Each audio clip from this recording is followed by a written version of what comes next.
Assalamualaikum warahmatullahi wabarakatuh. Lagi dengan saya Muhammad Aditya Hidayatullah dengan nomor NIM 2022-002008.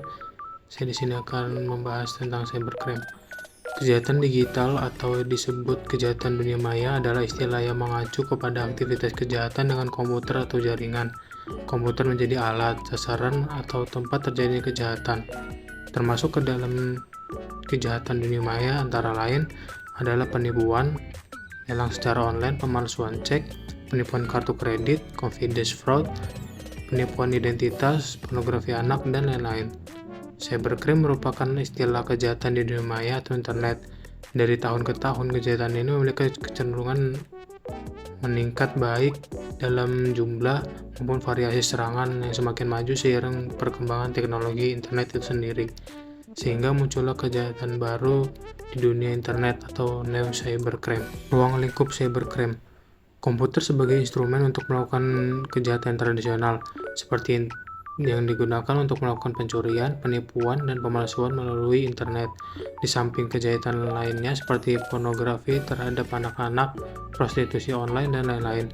Komputer dan perangkatnya sebagai objek penyalahgunaan, di mana data-data di dalam komputer yang menjadi objek kejahatan dapat saja diubah, dimodifikasi, dihapus, atau diduplikasi secara tidak sah. Penyalahgunaan yang berkaitan dengan komputer atau data. Yang dimaksud dengan penyalahgunaan di sini yaitu manakala komputer dan data yang terdapat di dalam komputer digunakan secara ilegal atau tidak sah, perolehan tidak sah, pengungkapan, atau penggunaan informasi data yang berkaitan dengan masalah penyalahgunaan hak akses dengan cara-cara yang ilegal. Jenis-jenis cybercrime berdasarkan motif. Cybercrime sebagai tindak pidana murni. Yang kedua, jenisnya ada cybercrime sebagai tindakan kejahatan abu-abu. Yang ketiga, cybercrime yang menyerang individu. Yang keempat, cybercrime hak cipta. Yang kelima, cybercrime yang menyerang pemerintah.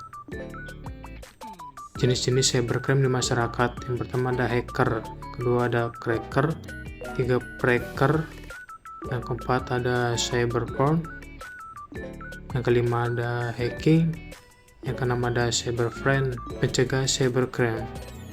Yang pertama, mengedukasi user. Use hacker perspektif, menggunakan pemikiran dari sisi hacker untuk melindungi sistem Anda. Yang ketiga ada patch system, menutup lubang-lubang kelemahan pada sistem. Yang keempat ada polisi, menentukan kebijakan-kebijakan dan aturan-aturan yang melindungi sistem Anda dari orang-orang yang tidak berwenang. Yang kelima ada firewall. Firewall merupakan salah satu dari tipe network security, di mana firewall itu sendiri dikenal sebagai sistem keamanan jaringan yang dirancang untuk mencegah akses yang tidak diinginkan dari beberapa jenis serangan atau ke dalam suatu jaringan internet.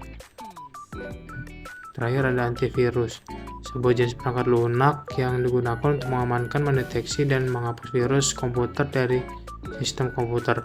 Antivirus disebut juga perangkat lunak pelindung virus. Program ini dapat menentukan apakah sebuah sistem komputer telah terinfeksi dengan sebuah virus atau tidak. Selanjutnya, penanggulangan cybercrime. Yang pertama, melakukan modernisasi hukum pidana nasional berdasarkan hukum acaranya yang diselaraskan dengan konferensi internasional yang terkait dengan kejahatan tersebut. Meningkatkan sistem keamanan jaringan komputer nasional sesuai standar internasional.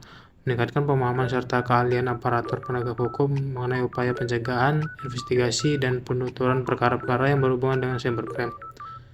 Terakhir, meningkatkan kesadaran warga negara mengenai masalah cybercrime serta pentingnya menjaga kejahatan tersebut. Sekian dari saya, apabila ada salah kata mohon dimaafkan. Wabillahi taufiq wal hidayah. Wassalamualaikum warahmatullahi wabarakatuh.